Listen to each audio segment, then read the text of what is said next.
मैं राजधानी लखनऊ में मौजूद हूँ और आपको हम बताते चलें, बहुजन समाज का एक बड़ा इंस्टीट्यूट तैयार हो रहा है। जी हाँ, एक ऐसा इंस्टीट्यूट जो आने वाले समय में, आने वाले कल में डॉक्टर बाबा साहब अम्बेडकर बुद्ध इंस्टीट्यूट के नाम से डॉक्टर अम्बेडकर इंस्टीट्यूट के जो संस्थापक हैं उनसे बात करेंगे और विस्तृत रूप से हम जानेंगे कि ये अम्बेडकर इंस्टीट्यूट का मुख्य पर्पस क्या है।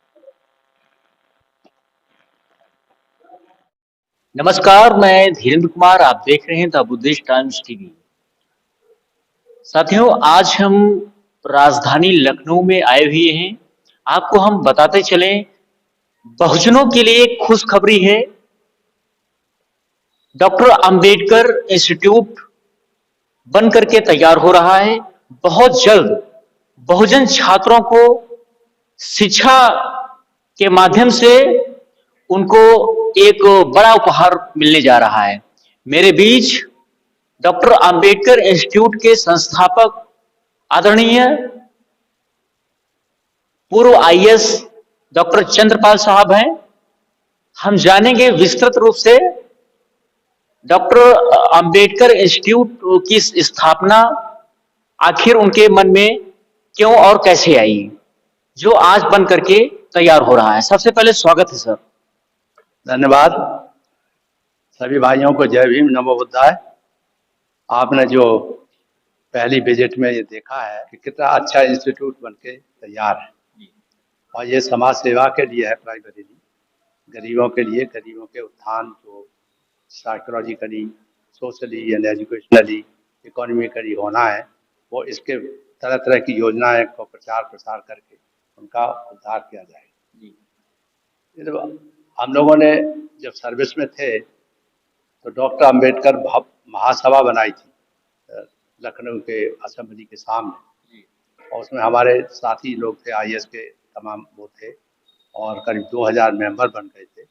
और करीब 3-4 साल तक हम लोगों ने बड़ा एक्टिवली काम किया। प्राइम मिनिस्टर तक आए, वाइस प्रेसिडेंट आए, प्रेसिडेंट आए, तो बहुत सफलतापूर्वक सारी जगह प्रचार हुआ समाज सेवा का। हर सैटरडे को हम लोग सेमिनार किया करते थे। उसको कुछ लोगों ने, मैं भारत सरकार चला गया, principal adviser planning commission Bharat सरकार, एवं बाद में सचिव एमएसएमई बना, तो ये मालूम पड़ा कि इन्होंने यहाँ का इसके अम्बेडकर महासभा को बर्बाद कर दिया। हाई कोर्ट तक चले, हाई कोर्ट में एक पक्षी उसमें ऑर्डर हो गया था कि कोई भी इसका प्रयोग नहीं कर पाएगा। हाँ, मगर फिर भी वहाँ के कुछ लोगों ने, जो जबरदस्त होते हैं ना, वो ढंग करके अपना कब्जा कर लिया और उसको जो है प्राइमरीली खत्म ही से कर लिया। तो हमने एक बीड़ा उठाया था कि इसमें अम्बेडकर महासभा को हमने जिस तरह सफल बनाया, हम उतना तो नहीं कर सकते, क्योंकि तो सरकार का पैसा मिला था। माननीय मुलायम सिंह यादव जी ने 2-3 लाख, 35 लाख, 40 लाख रुपए तक दिए थे। हमने एक पैसा मैंने किसी से हम लेंगे नहीं, क्योंकि झगड़े की जड़ वही होती है कि हमने पैसा दिया था, हम मेंबर हैं, हम जो चाहे करो, ऐसे करो, ऐसे करो। तो हमने कहा एक पैसा नहीं लेंगे उनसे, और हमारे पास में नहीं पैसा, तो हमारे बेटों ने मकान बनाया था यहाँ पर 2/25 बिगुलखंड, उसको दोनों फ्लोर को किराए पर उठाया, और उस किराए का हर पैसा, एक एक पैसा हमने केवल इसी के लगाया। उनके बच्चों के अकाउंट में जाता था, फिर डॉक्टर अम्बेडकर विकास सेवा संस्थान में जाता था, उसके बाद में उसका सदुपयोग हुआ है। तो पहले बात तो मुझे बड़ा खुशी है, गर्व है इस बात का कि हमारे बच्चों ने कंट्रीब्यूशन करके ये पूर्ण रूप से उन्हीं के धन से आय से बना है, क्योंकि वो सर्विस में है। तो एक तो यह है कि जिससे कोई ये नहीं कह पाया कि साहब हमारा पैसा लगा है, हम हिस्सा लेंगे, हम इसको खराब कर देंगे, हम तोड़ देंगे, जैसे अम्बेडकर महासभा को खराब किया। एक तो बात यह है। अब उद्देश्य आप समझते हैं, हमारा सारा जीवन डॉक्टर अम्बेडकर फिलोसफी को प्रचार प्रसार करने में निकल गया। भगवान बुद्ध के बारे में भी हमेशा जा के सर्विस में थे, तब भी जाया करते थे, तो सर्विस के काम करते थे। प्लस आजकल जैसे नरेंद्र नारायण अपने प्राइम मिनिस्टर साहब करते हैं कि वो सारा शहर के समाज का काम करते हैं, पहले सरकारी काम करते हैं, फिर समाज का काम भी बोलते हैं, बांधते हैं, मार्गदर्शन करते हैं। ऐसे ही हम करते रहते थे। तो बड़ी जागृति हुई, बड़ा सम्मान मिला, बड़ा प्यार मिला, और तमाम हमने योजना उत्तर प्रदेश सरकार को भी दी। और केवल आपने जो कहा बात कही है दलितों की, उसके पढ़ाने की, केवल सर्वजन की, बहुजन की है, केवल ये बात नहीं है, ये सबके लिए खुला हुआ है। कोई भी होगा, स्पेशली जो गरीब होगा, हमने करा है। एक आध लड़के हमारे पास रहता घर पे, उसको ब्राह्मण है, बेचारे को कुछ नहीं था, खाने पीने को भी नहीं था, तो हम लोगों ने रखा, उसको सपोर्ट किया और उसको बाद में स्कॉलरशिप दिलवाया। आज वो इंजीनियर हो गया, अब इंजीनियर है वो ब्राह्मण। अब ये सब चीज़ें नहीं ध्यान रखती, हमारे दिमाग में तो कम से कम नहीं रही। हाँ, ये ज़रूर है कि हमने अपने सर्विस पीरियड में जहाँ-जहाँ विभागों में रहे, सबसे पहले ये पूछते थे कि आपने हमारे शेड्यूल कास्ट के लोगों के लिए क्या फैसिलिटी दी। जैसे हाउसिंग बोर्ड ही उदाहरण दूँ, मैंने हाउसिंग कमिश्नर बना तो हमने पूछा कि आपने कितने हाउसेज जो है शेड्यूल कास्ट को दिए हैं। तो आप आश्चर्य करोगे, इतने साल के हाउसिंग बोर्ड में जब मैं 90 में 86 में मैंने चार्ज दिया था, तो पूछा उस समय हार्डली 2-2.5% शेड्यूल कास्ट के लोगों को मकान मिले। कोई मकान ही नहीं देता था। तो मैंने कहा, मैंने भाई उनको किराए पे ही मकान नहीं मिलते और तुम वैसे भी मकान नहीं देते तो ये बेचारे कैसे रहेंगे, कहाँ रहेंगे। तब वो कहा गया कि आज से 21% पॉपुलेशन है शेड्यूल कास्ट की, उनको अलग से रख दो, वो मकान केवल उन्हीं लोगों में से आवंटित किए जाएंगे। तो ये आज जो है उसमें राष्ट्रीय हाउसिंग स्कीम चल रही है, वो भी मेरी शुरू की है भारत सरकार ने, कि हाउसिंग हाउसिंग के बारे में समस्या। तो वो सब बातें जितनी योजना है जिनमें खत्म किया है, डाइल्यूट किए हैं, उनका पुनरीक्षण करने के लिए यहाँ सेमिनार वगैरह की जाएगी। और बाबा साहब डॉक्टर अम्बेडकर साहब के बारे में जो गलत फहमियाँ हैं वो होनी चाहिए। उनका जैसे राष्ट्रभक्त हैं, कितने बड़े ऊंचे राष्ट्रभक्त हैं, उनके बारे में बहुत कम लोग बोलते हैं, बहुत कम जानते हैं। सबसे बड़े राष्ट्रभक्ति उनकी दिखाई देती है, उसको हम प्रदर्शित करेंगे कि कैसे कितने बड़े राष्ट्रभक्त थे, जो आज दिखाई देता है सब लोगों को। सब आप बाबा साहब डॉक्टर अम्बेडकर का नाम लेते हैं, हर एक आदमी लेता है। उस समय कोई नहीं बोलता था, डरते थे लोग। हमने यही सोचा कि इनका नाम बाबा साहब का नाम आना चाहिए और सही सही तथ्यों के आधार पर उनकी बात करनी चाहिए। भगवान बुद्ध के बारे में साथ साथ में, क्योंकि बाबा साहब ने बुद्धिज्म अपनाया, तो बुद्धिज्म उन्होंने सारे धर्मों का निचोड़ पढ़ने के बाद बुद्धिज्म अपनाया था। और बुद्धिज्म ऐसा है जो कि सभी धर्मों का सार है एक तरह का।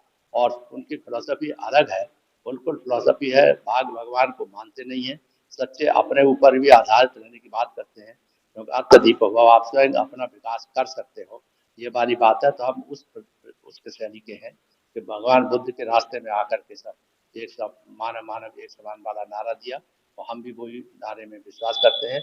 बौद्ध धर्म means includes all the religions, यानी एक ही धर्म नहीं, वो सब धर्मों के एक ही है, एक ही तरह की बात करते हैं। बस ये है कि लिबर्टी, इक्वलिटी, फ्रेटर्निटी, ये उनका मुख्य उद्देश्य था। और इनके आधार पर बुद्धिज्म आगे बढ़ा और वो नष्ट कर दिया गया। उसी को कैसे नष्ट हुआ, क्यों नष्ट हुआ, उसे कैसे आगे बढ़ाया जाए, इन सब पर हम पुष्टि करेंगे, प्रचार प्रसार करेंगे। और उसी के नाम से अगर संभव हो सके, अभी तो हमारे पास ऐसा नहीं है, स्कूल खुलवाएंगे। बहुत बहुत इंस्टीट्यूट यही है। पहला तो यह है कि जो लड़के अनएम्प्लॉयड हैं, उनके लिए कोई ना कोई ऐसा स्किल डेवलपमेंट करवाएंगे, जैसे सब जैसे कंप्यूटर के हाईली उच्च स्तर की शिक्षा दिलवाई जाए, जिससे उन लोगों को रोजगार मिले, उनका उद्धार मिले। क्योंकि गरीब लोगों का आर्थिक उन्नति जब तक नहीं होगी तब तक कुछ नहीं कर सकते। क्योंकि आर्थिक उन्नति नहीं है तभी वो सभी तरह से उनका शोषण होता है, शिक्षा नहीं मिलती है, किसी में भागीदारी नहीं मिलती है।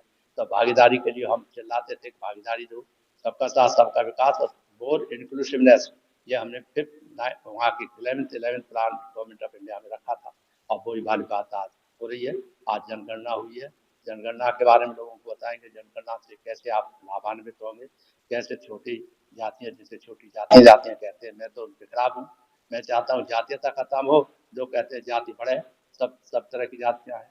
तो ये जो विरोधाभास है उसको दूर करना चाहिए। जातीयता के बारे में हमने उनको साफ साफ कहा है कि जातीयता जब तक समाप्त नहीं होगी, और समाप्त होना मुश्किल है, असंभव है। क्योंकि ऋग्वेद से शुरू हुई या ब्राह्मण क्षत्रिय वैसे शुरू हुई, और ऋग्वेद को पुनरीक्षित करे या कोई रिव्यू करे तो चिल्लाने लगते हैं कि साहब ऐसी बात कर रहे हैं, हमारे सनातन धर्म के विरोध में बोल रहे हैं। मगर हम नहीं बोल रहे थे,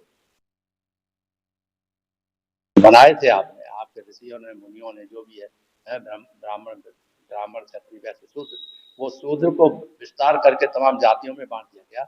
आज जनगणना का, जाति जनगणना का मतलब ही वही है कि शूद्र सब इकट्ठे हों तभी कुछ कर सकते हैं, और इसीलिए भागीदारी उनको भी मिले। ये हमारे इस इंस्टीट्यूट का भी उद्देश्य रहेगा कि सभी लोगों को भागीदारी मिले, सभी को अपने अपना हिस्से का हिसाब मिले। और उसमें इतना आसान नहीं है। हम चाहते हैं, हमने क्योंकि इस विकास का प्लान बनाया था सारे देश के लिए और लागू करा था, उसके आधार पे हम कह सकते हैं कि वैसे ही ग्रुप्स में जितनी छोटी छोटी जातियां, उनको एक ग्रुप बनाए, दूसरे ग्रुप बनाए, तो जितना भी जो मंडल आयोग में करा गया था वो पूर्ण रूप से लागू हो जाए और ग्रुप में जो हो उसके आरक्षण दे दिया जाए।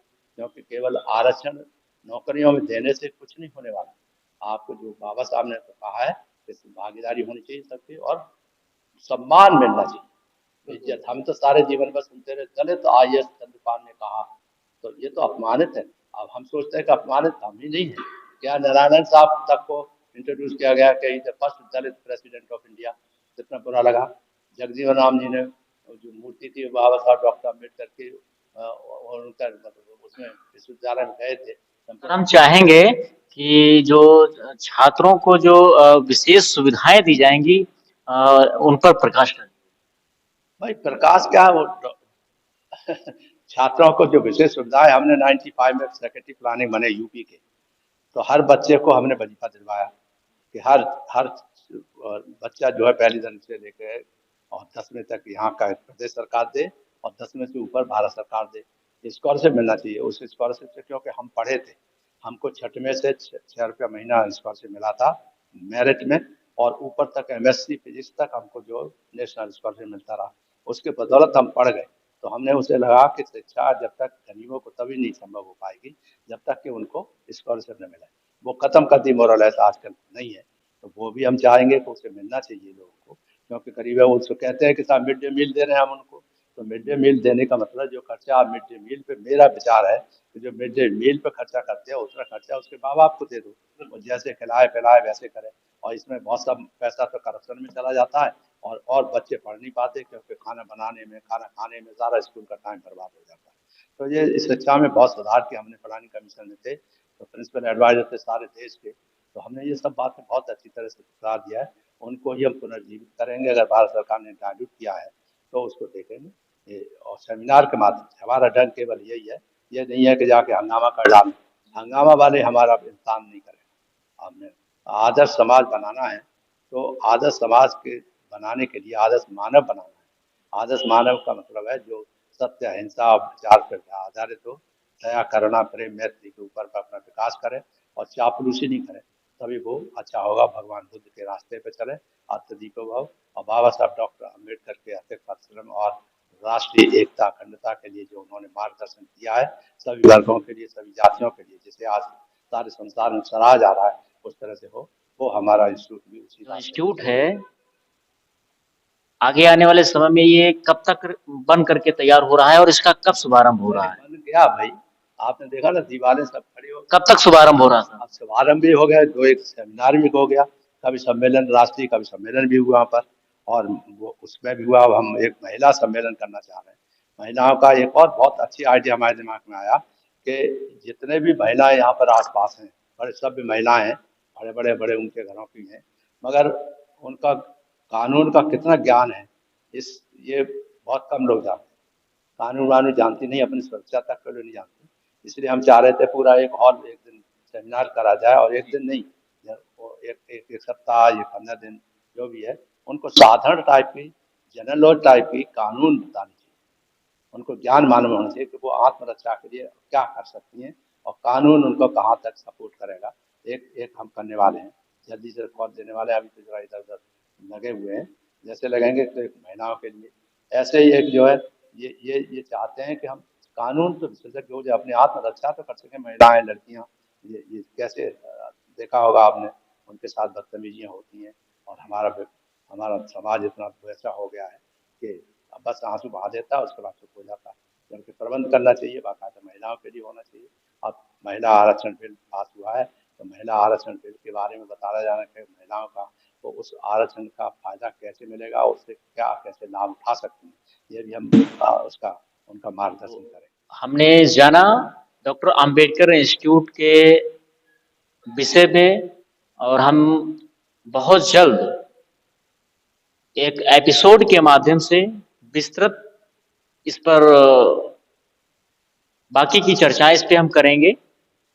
फिलहाल आज के लिए बस इतना ही। देखते रहिए द बुद्धिस्ट टाइम्स टीवी। धन्यवाद। ये डॉक्टर अंबेडकर बुद्ध इंस्टीट्यूट का जो है मुख्य द्वार है, और काफी भव्य स्तर से इसका निर्माण किया गया है। साथियों, बहुत ही सुंदर आकृति जो है इस पे गेट पे बनाई गई है, ये आप देख सकते हैं। बहुत ही सुंदर आकृति से गेट की सजावट की गई है। एक नज़र हम डॉक्टर बी आर अम्बेडकर विकास सेवा संस्थान डॉक्टर अंबेडकर बुद्ध इंस्टीट्यूट। जी हाँ, आइए चलते हैं।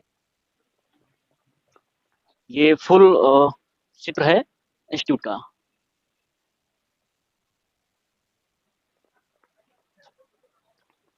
अब हम प्रवेश कर चुके हैं इंस्टीट्यूट के अंदर और यहाँ पर आप देख सकते हैं।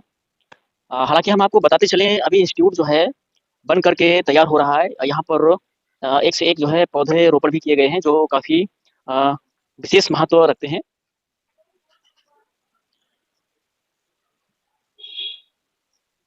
नींबू। आइए चलते हैं दोस्तों हम आगे। ये आम लगा आम हुआ का है, पेड़ है। बहुत ही सुंदर। ये अंगूर का लग रहा है, जैसे अंगूर का ही है, लगा है। मुझे पता नहीं है किस चीज़ का है। अंगूर ही है, अंगूर है। जी, जी, वैसे ये जो है अंगूर का पेड़ बताया जा रहा है। ये आम का है, ये आम का है। अंगूर का है, फिर ये भी अंगूर का पेड़ है। बोला ये आम का है।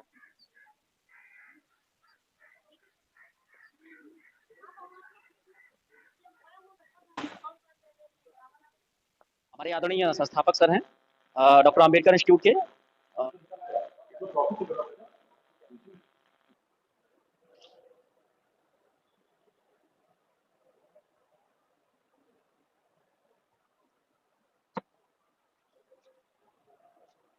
बहुत ही सुंदर जो है इंस्टीट्यूट बनाया है सर ने और ये देखने में काफ़ी जो है बेहतरीन लग रहा है। और ये जब बन करके जो है अभी इस पे काम चल रहा है और कुछ काम और भी है जो बाकी है, वो भी पूरा हो रहा है। बहुत जल्द ये जो है रेडी होकर के इसका जो है शुभारंभ भी होगा। तो पूरी डिटेल हम आपको ज़रूर देंगे और फिलहाल ये देख सकते हैं पूरी आकृति हम इंस्टीट्यूट की दिखा रहे हैं। ये बहुजनों का इंस्टीट्यूट होगा, doctor B R Ambedkar institute.